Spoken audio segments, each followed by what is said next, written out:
Welcome to this webinar on the Faculty Development Grant Program.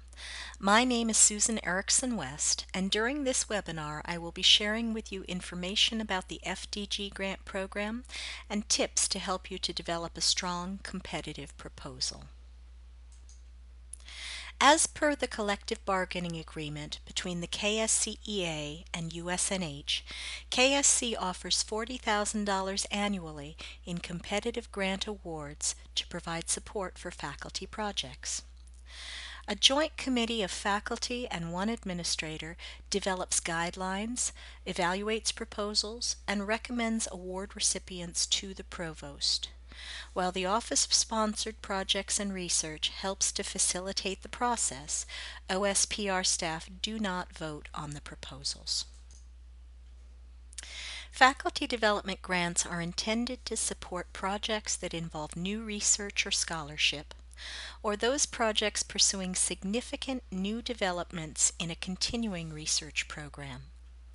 Faculty development grants can also support travel to conduct research or scholarship.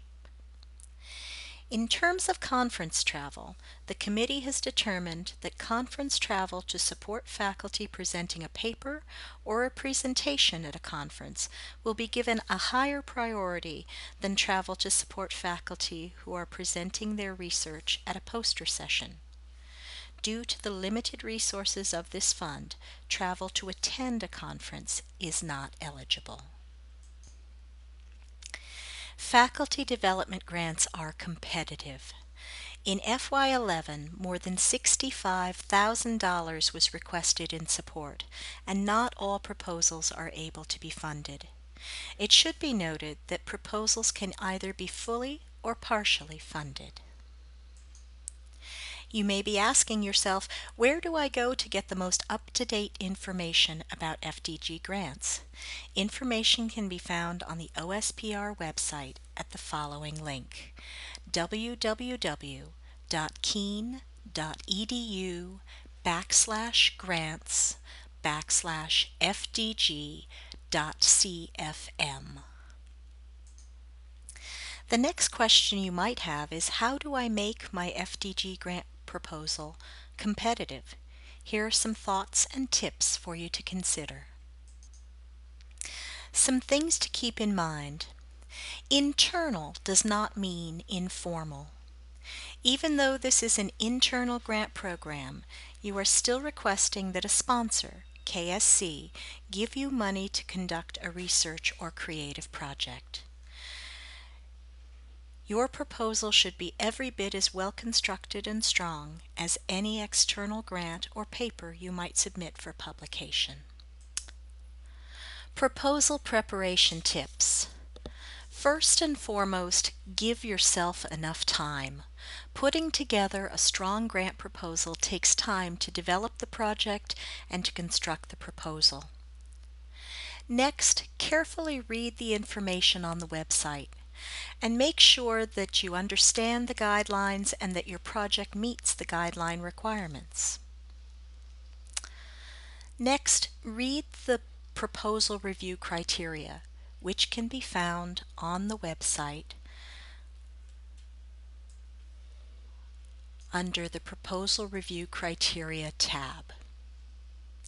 These are the criteria that are used by the review committee to rate all proposals. And finally, meet the submission deadlines. Faculty development grants are offered twice annually. Deadlines for this academic year are Monday, October 10th, 2011, and Monday, February 13th, 2012. All grants are submitted electronically and must be received by 4 p.m. on the deadline date. More proposal preparation tips. Follow the instructions set in the guidelines and use the application form. Proofread your work and have others proofread it for you for both content and clarity. And consider the members of the review committee when preparing your proposal. Depending on the makeup of the committee, members may or may not understand your particular content area. These sound like simplistic tips, but it's the simple things that can badly impact a grant proposal and keep it from being funded. The Faculty Development Application Form can be found on the website under the Proposal Submission Guidelines tab. You should note that by clicking on the gray boxes, you can type information requested and the field will expand automatically.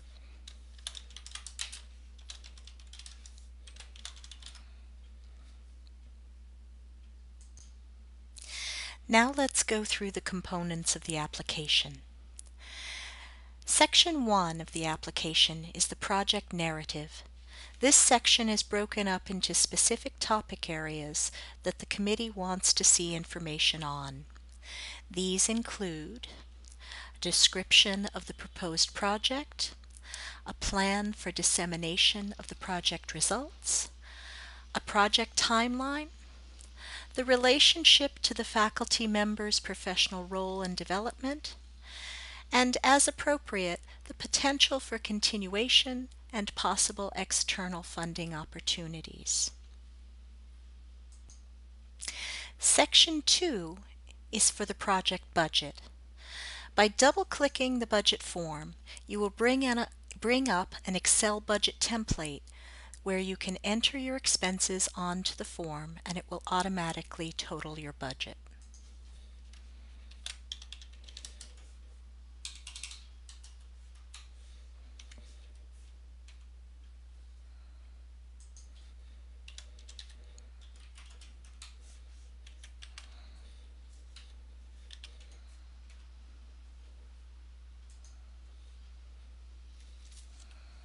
In developing your budget, make sure that your expenses are as specific and accurate as possible. A strong, well-prepared budget is important to is an important component to a successful proposal. The next section is for you to include any other sources of funding for the project. Examples of sources of funding might be use of your professional enhancement funds, financial commitments made by your department or dean, or other external funding supporting the project. The total additional funding, plus the funding requested from the FDG grant, should total the project budget in the form above. The budget justification in Section 3 allows you to explain and provide further context to the project budget, but in narrative form. For example, if your project involved copying of surveys, you could include the explanation of 500 copies of a 3-page survey at 4 cents a copy, equaling $60.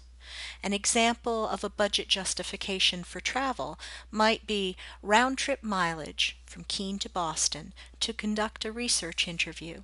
230 miles times 51 cents a mile equals $117.30.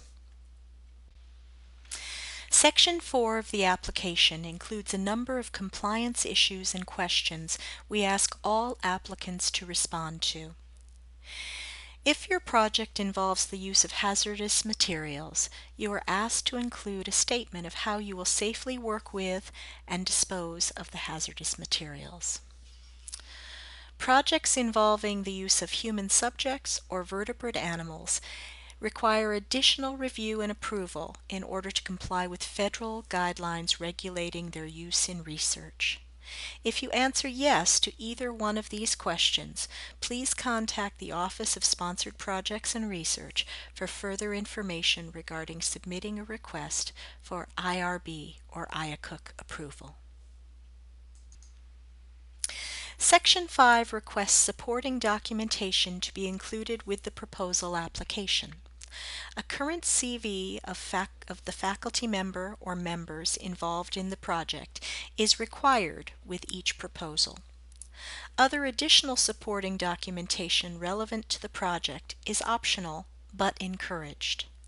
Examples of such additional supporting documentation might be an invitation to present your research at a professional conference, and quotes for any equipment or travel expenses relative to the project. And finally, Section 6 requests a project abstract. This should be a brief description of what the project is, what you hope to accomplish, and the relevance of the project. Project abstracts of awarded proposals will be published on the OSPR website, so please make sure your abstract is clear, concise, and well written. In terms of post-award information, applicants will be notified of the award status of their project within 2 to 3 weeks of the application submission deadline. Awarded projects must be completed and grant funds expended within 1 year of the date of award. Requests for a one-time extension of up to 6 months may be made in writing to the OSPR. Faculty development grants have a final reporting requirement. At the completion of the project, faculty receiving FDG awards are required to submit a final report summarizing the outcomes of the grant project and the expenditure of the funds. This form can be downloaded from the FDG website. It should be noted that failure to submit a final report for an FDG grant will result in future proposals not being reviewed by the committee. And finally, faculty who have received previous FDG funding can reapply to the fund in a given year. However, they must have completed any previous faculty development grant and have submitted the final reporting requirements for that grant. Thank you for taking the time to participate in this webinar. If you have any questions regarding the FDG grant program, please contact me. I can be reached via email at swest@keene.edu or via phone at 358-2046. Thank you and have a nice day.